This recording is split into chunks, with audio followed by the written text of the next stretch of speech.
PVFN o tornat a margodennou, pe o c'hoari var a leuren gant komedian de hall, e ve lies pleustr an théâtre gant Marie-Hélène Morvan a Sylvain Botrel. Ganto, ve kaset var okstrolat kolak, a ba oe tre gant plas. Or maradja, oa o vev a bazor pales aour.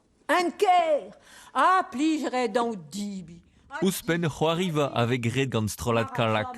Dek vlasto, eo an krog da ginnig abadennou gant margodennou.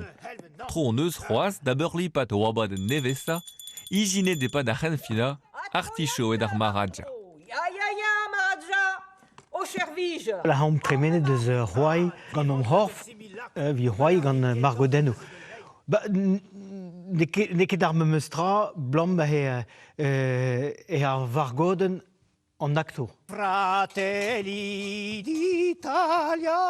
Elle a que tout pèse elle a quand de dremen dreme mouez, dreme horf, de dremen dre kor var goden a dre mouez et puis gozian comme même mod.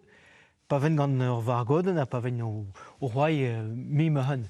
Autre maradja ar frikomoz o spaghetti Ar o kregi gant ar margodennou, en eus gret pers gant an teatr, strolat kalak. A oa ennan, meur a gomedian a ba oe nantekant trizek a pever ugen.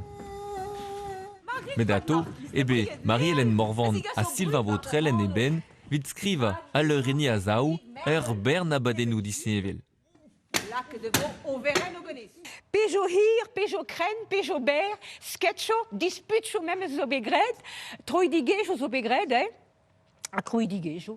A vicho begred, var même spesoir, e vicho lak an tam troidiges, pe ar garpeurez vicho krout, ar pep an ines bet, a vitom à peu près de Sylvain, maîtresse no ket d'accord gane, a vitom an idies d'or, ou a même stra, tre Shakespeare in brezon, quoi. Plerma mil skouet feus bet digadinta.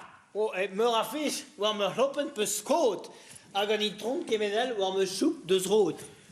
Me hui o to, peus que mil kouet skot.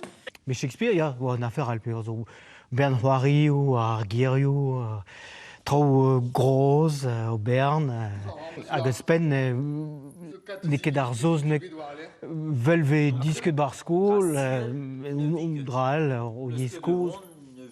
Oui, amma, princes, pe besoin. Hag ed amzer da zon, kendalc'het vo d'ar lakat varvel ar brezonek, da gentag an ar margodennou, vid ar vugale, met tro no ar skipail lié da c'hoari ar peskoz, aventurioù mabemon, d'ar pevar a viz c'hoevrer e kerien, da genver ar festival tolkurun.